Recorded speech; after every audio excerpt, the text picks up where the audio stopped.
Hello guys, welcome back to my YouTube channel yes chem study a way of success. मैं हूं आपका educator CM Mishra और आपका स्वागत करते हैं आपके अपने YouTube channel yes chem study पर। प्लीज़ अगर चैनल पे नए हैं तो आपसे रिक्वेस्ट है कि चैनल को सब्सक्राइब करिए और अपना सपोर्ट ज़रूर दिखाइए, क्योंकि आपको हम डेली का डेली ढेर सारे वीडियो प्रोवाइड कर रहे हैं लगातार, ताकि आप अपने एग्ज़ाम में अच्छी तरीके नंबर को गेन कर पाएँ, ठीक ना। क्योंकि मेन होता है आपको नंबर। अगर एक बार आपका परसेंटेज बन गया तो जाहिर सी बात है आप हमेशा के लिए वो परसेंटेज आपके इन फ्यूचर तक चलता रहेगा, आपके साथ वो चलता रहेगा। सो यहाँ पे मैंने लेके आया मेरे प्यारे बच्चों बायोलॉजी का। जी हाँ, बायोलॉजी का मैंने पेपर लेके आया है, जो कि एक मॉडल पेपर के तौर पे मैं आपको बनाता हूँ हर वीडियो में। और इसमें मैंने वही प्रश्नों को कवर किया है जो आपके लिए आएंगे। मैंने यहाँ पे 3 टाइप से प्रश्नों को लिया है, 4 टाइप। एक बहुविकल्पी, दीर्घ उत्तरी और लघु उत्तरी, जो भी आते हैं इसमें तीनों में आप लोग चारों में कवर किया गया है मेरे प्यारे बच्चों। और हाँ, यहाँ पे मैंने बहुविकल्पी को वहीं से चॉइस किया जहाँ से प्रश्न आने की संभावना है, ठीक है। और जहाँ से प्रश्न आने की संभावना नहीं है, इस मॉडल पेपर मैंने नहीं लिया है। तो बहुविकल्पी भी इसमें मिल जाएगा आपको, लघु उत्तरी भी मिल जाएगा और दीर्घ उत्तरी, तीनों जो होते हैं आपका कवर हो जाएगा, ठीक है।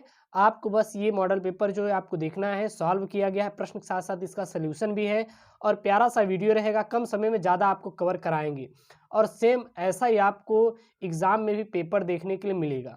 ओके, सो आपको यस केम स्टडी को एक बार सब्सक्राइब जरूर करके पढ़ लेना है और आप देखिएगा 100% आपका रिजल्ट आएगा। चलिए वीडियो को स्टार्ट करते हैं और यहाँ पे आपका पहला बहुविकल्पी प्रश्न आपके सामने रखते हैं।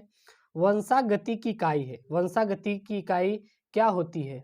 तो वंशागति की इकाई है, वंशागति किसकी इकाई होती है? तो याद रखिएगा, वंशागति की जो इकाई होती है वो जीन की इकाई होती है। तो बायोलॉजी का काफी इंपॉर्टेंट यहाँ पे प्रश्न मैंने बहुविकल्पी लेके आया, वही प्रश्न लेके आया जो बोर्ड में आने की संभावना है और आए हुए प्रश्न, मैं बाहर से कोई भी नहीं लेके आया हूँ। तो वंशागति इकाई कौन होती है? जीन होती है, ठीक है। अगला प्रश्न है, टर्नर सिंड्रोम में गुणसूत्रों का सही क्रम होता है। तो जो टर्नर सिंड्रोम में गुणसूत्रों का सही क्रम होता है वो यक्स ओ होता है। कभी भी ओ एक्स आपको नहीं करना है, कभी भी आपको ओ एक्स नहीं करके आना है, यक्स ओ होता है। तो टर्नर सिंड्रोम में गुणसूत्रों का सही क्रम क्या होता है? यक्स ओ होता है। ओके, अगला है, किस कारण वर्णांधता का विकास होता है? यानी कि वर्णांधता का विकास किसके कारण होता है? तो अनुवांशिकी की वजह से वर्णांधता का विकास क्या होता है विकास होता है। तो सबसे पहले हम लोग जानते हैं ये वर्णांधता होता क्या है। तो जो आपको पता होगा, कलर होते हैं। कलर मतलब क्या होता है? जो आपके पास रंग होते हैं। जब रंगों में एक से अधिक रंगों में आप जब विभेद उत्पन्न नहीं कर पाएंगे, यानी कि आप जब रेड कलर पर आपको ग्रीन को पेंट कर दिया जाता है तो उसमें आप विभेद ना उत्पन्न कर पाए कि ये किससे पेंट किया गया हो, तो उसको कहते हैं वर्णांधता। वर्णांधता अगर जनक में है तो जनक से किस में ट्रांसफर हो जाती है? बच्चों में भी ट्रांसफर हो जाती है। तो वर्णांधता बात समझाई। तो वर्णांधता का विकास किससे होता है? अनुवांशिक से, यानी कि मम्मी में है तो मम्मी से उसके बेटे में, बेटी से उसके बेटे में, यानी कि वो एक कह सकते हैं आप पीढ़ी दर पीढ़ी चलता रहता है, F1 पीढ़ी, F2 पीढ़ी, F3 पीढ़ी, ठीक है। अगला अब आ जाता है अति लघुत्तरी प्रश्न। अति लघुत्तरी प्रश्न आते हैं, इसमें मैंने कवर किया है यहाँ पे। अति लघुत्तरी प्रश्न बहुत इंपॉर्टेंट प्रश्नों को लेके आए जो कि आपके बोर्ड में आने की संभावना है, ठीक है ना। चलिए यहाँ पे देखते हैं, मनुष्य में लिंग सहलग्न वंशागति के द्वारा उत्पन्न दोष व्याधियों के नाम लिखिए। यानी कि मनुष्य में लिंग सहलग्न वंशागति के द्वारा उत्पन्न उत्पन्न 2 व्याधियों के नाम कौन कौन से हैं? तो 2 व्याधियों के नाम, पहला होता है आपका वर्णांधता। वर्णांधता किससे होता है? ये जब लिंग सहलग्न की वंशागति के कारण ही क्या उत्पन्न होता है? तो वर्णांधता का क्या होता है? विकास होता है। दूसरा आपका क्या होता है? हीमोफीलिया। हीमोफीलिया भी एक ऐसा रोग होता है जिसमें मनुष्य में लिंग सहलग्न वंशागति के कारण ही ये हमारे 2 रोग उत्पन्न होते हैं। पहला क्या? वर्णांधता, दूसरा क्या है? हीमोफीलिया। अगला प्रश्न है, चाय के उद्योग में चाय की पत्तियों का किण्वन किस सूक्ष्म जीव द्वारा होता है? तो चाय के उद्योग में चाय की पत्तियों का जो किण्वन होता है वो माइकोकोकस कैंडिडेंस के द्वारा होता है। तो चाय के उद्योग में चाय की पत्तियों का किण्वन किस सूक्ष्म जीव द्वारा होता है? तो याद रखना, माइकोकोकस कैंडिडेंस के द्वारा ही होता है। अगला है यहाँ पे, बीओडी का पूरा नाम बताइए और इसका कार्य लिखिए। तो बीओडी, बी को मैंने क्या लिख लिया? बायोकेमिकल। बायोकेमिकल या फिर बायोकेमिकल करेंगे ज्यादा रहेगा, इसको क्या बोलते हैं? Bio chemical, biochemical. ओके, तो बी मतलब क्या होता है बायोकेमिकल, ओ मतलब क्या होता है ऑक्सीजन, ऑक्सीजन, ऑक्सीजन। और ये हमारा क्या होता है डिमांड, ये क्या हमारा डिमांड, ठीक है ना। बीओडी का पूरा नाम क्या होता है, बीओडी का पूरा नाम होता है बायोकेमिकल ऑक्सीजन डिमांड होता है। बायोकेमिकल ऑक्सीजन डिमांड होता क्या है, तो किसी भी जीव के लिए 24 घंटे में जितने उसको ऑक्सीजन की मांग होती है अपनी कोई भी क्रिया करने के लिए ना, तो उसे हम लोग क्या कहते हैं बीओडी कहते हैं।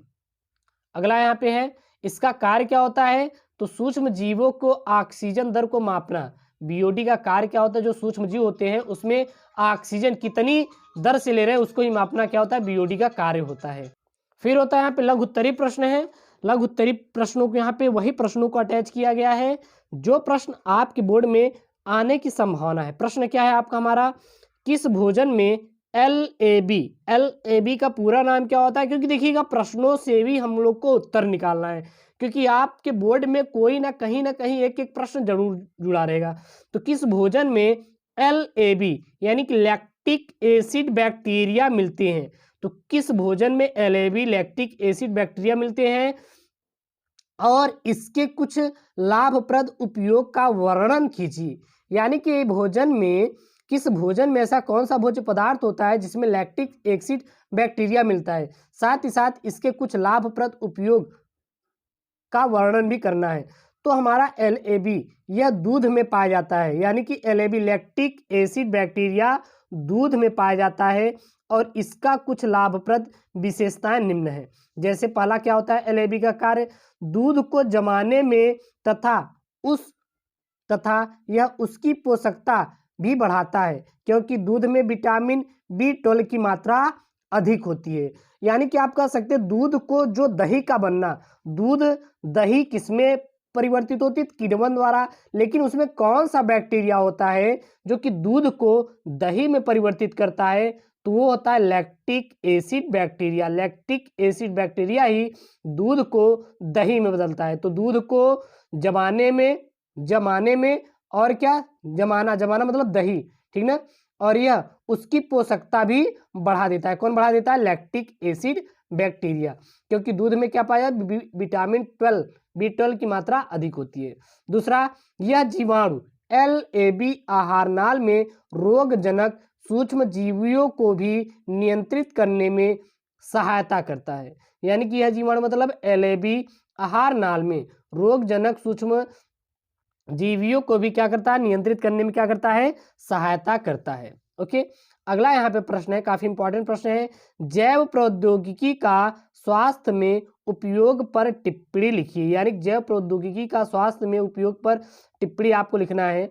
तो जैव प्रौद्योगिकी के द्वारा विभिन्न प्रकार के रोगों को दूर किया जाता है, जिससे कि सामाजिक स्वास्थ्य बनाए रखने में सहायता मिलती है।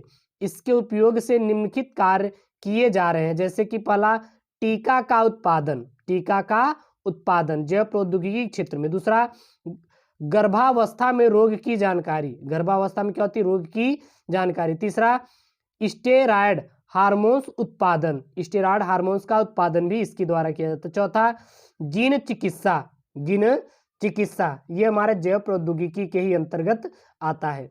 पांचवा क्या है, इस सिकल सेल एनीमिया एड्स आदि रोगों को पहचानने में भी किया जाता है। जैव प्रौद्योगिकी का उत्पादन किसमें किया जाता है, सिकल सेल एनीमिया एड्स आदि रोगों को भी पहचानने के लिए हम लोग जैव प्रौद्योगिकी का उपयोग किया जाता है। ठीक है, अब यहाँ पे हमारा आता है दीर्घ उत्तरी प्रश्न। अब कौन से आते हैं, दीर्घ उत्तरी प्रश्न आते हैं। दीर्घ उत्तरी में आपका पहला यहाँ पे इंपॉर्टेंट, बस मैंने दीर्घ उत्तरी को एक ही प्रश्न जोड़ा है, लेकिन जो प्रश्न है आपका बहुत ही इंपॉर्टेंट है। बोर्ड के एग्जाम, अगर आप बोर्ड का एग्जाम दे रहे हैं 21 यानी 2021 का, तो यूपी बोर्ड एग्जाम 2021 बहुत इंपॉर्टेंट है। यदि आप बिहार से हैं, एमपी से, तब भी आप सफिशियंट है, क्योंकि एनसीईआरटी के ही अंतर्गत हम आपको वीडियोस प्रोवाइड कर रहे हैं।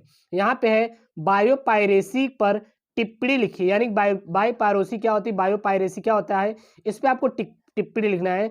तो बायोपायरेसी मल्टीनेशनल कंपनियों व दूसरे संगठनों द्वारा किसी राष्ट्र या उससे संबंधित लोगों से बिना व्यवस्थित अनुमोदन व क्षतिपूर्ति भुगतान के जैव संसाधनों का उपयोग करना ही बायोपायरेसी कहलाता है। बायोपायरेसी होता है क्या, समझ लीजिएगा। मल्टीनेशनल जो कंपनियों व दूसरे संगठनों द्वारा किसी राष्ट्र या उससे संबंधित लोगों से बिना व्यवस्थित अनुमोदन व क्षति पूर्ति भुगतान के जैव संसाधनों का अगर उपयोग कर रहे हैं बिना अनुमति के, तो ये क्या कहलाता है, बायोपायरेसी। तो इसके द्वारा हम अपने प्रोडक्ट जैसे हल्दी हमारा अगर कर सकते हैं, तो मतलब कि अरहर, नीम, अदरक, सरसों आदि वस्तुओं को पेटेंट द्वारा ही कर सकते हैं या कर रहे हैं, पेटेंट के द्वारा ही कर रहे हैं। अमेरिका के द्वारा दिया गया पेटेंट बायोपायरेसी के ही अंतर्गत आता है। हमारे भारत देश में या हमारे देश भारत में जैव विविधता बहुत अधिक मात्रा में पाई जाती है, जिससे हमारे देशवासी बायोपायरेसी क्या है, अज्ञात हैं। अतः हमें ध्यान देना चाहिए कि हमारी बायोपायरेसी कोई विदेशी कंपनी ना ले, हमारी बायोपायरेसी को कोई चुरा न ले। इसके लिए भारत सरकार ने ऐसे संगठनों का भी निर्माण किया है। तो ये मेरे प्यारे बच्चों जो यहाँ पे मैंने लेके आ रहे हैं प्रश्न, अलग से मॉडल पेपर कर सकते हैं। यहाँ पे बहुत ही मोस्ट इंपॉर्टेंट क्लास 12 बायोलॉजी का 2021 के लिए model paper UP board, Bihar board, Rajasthan board, किसी बोर्ड से है तो बहुत इंपॉर्टेंट है मेरे प्यारे बच्चों, जरूर इसको पढ़िएगा। और ऐसे वीडियो पाने के लिए चैनल को सब्सक्राइब करिए। ओके दोस्तों, थैंक यू, जय हिंद।